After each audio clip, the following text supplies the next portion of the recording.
7 বছর পর চায়নায় যখন নরেন্দ্র মোদি পা বাড়ালেন, ঠিক তখন তাকে বিছিয়ে দেওয়া হলো লাল গালিচা। আমেরিকার শুল্ক ভারে নাজেহাল মোদি শত্রুর পেতে দেওয়া গালিচায় নির্দ্বিধায় নেমে আসলেন। উদ্দেশ্য শুধু পিঠ নয়, পেটও বাঁচানো। আগেই মোদি জানিয়ে দেন চায়নার সাথে সম্পর্ক গড়তে তিনি উন্মুখ হয়ে রয়েছেন।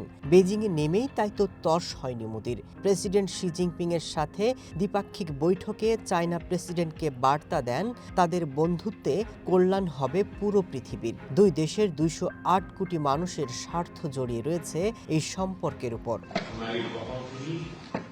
গত বছর আমাদের মধ্যে খুব ফলপ্রসূ আলোচনা হয়েছিল। তাতে আমাদের সম্পর্ক ইতিবাচক একটা দিশা পেয়েছিল। সীমান্তে বিরোধের পরবর্তী সময়ে ভারত এবং চীনের মধ্যে শান্তি ও স্থিতিশীলতার পরিবেশ তৈরি হয়েছে। চায়না প্রেসিডেন্টও দিলেন ভারতের পাশে থাকার বার্তা, জানান ড্রাগন এবং হাতির একজোট হওয়া দরকার। এই পৃথিবী একটা পরিবর্তনের মধ্য দিয়ে এগোচ্ছে। চীন এবং ভারত সবচেয়ে সভ্য দেশগুলির মধ্যে অন্যতম। আমরা বিশ্বের দুটি সবচেয়ে জনবহুল দেশ। আমাদের বন্ধুত্ব প্রতিবেশী হিসাবে একে অপরের পাশে থাকা জরুরি। রাশিয়া থেকে তেল কেনার শাস্তি পেয়ে যখন টালমাটাল দেশের অর্থনীতি, ঠিক তখন আমেরিকার শত্রু চীনকে এখন নিজের বন্ধু ভাবতে শুরু করেছে ভারত।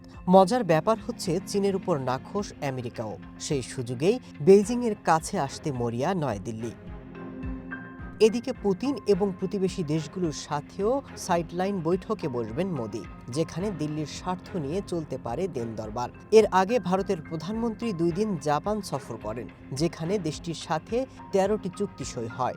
এখন দেখার বিষয়, চায়নার সাথে 7 বছরের জমা বরফ গলে কিনা।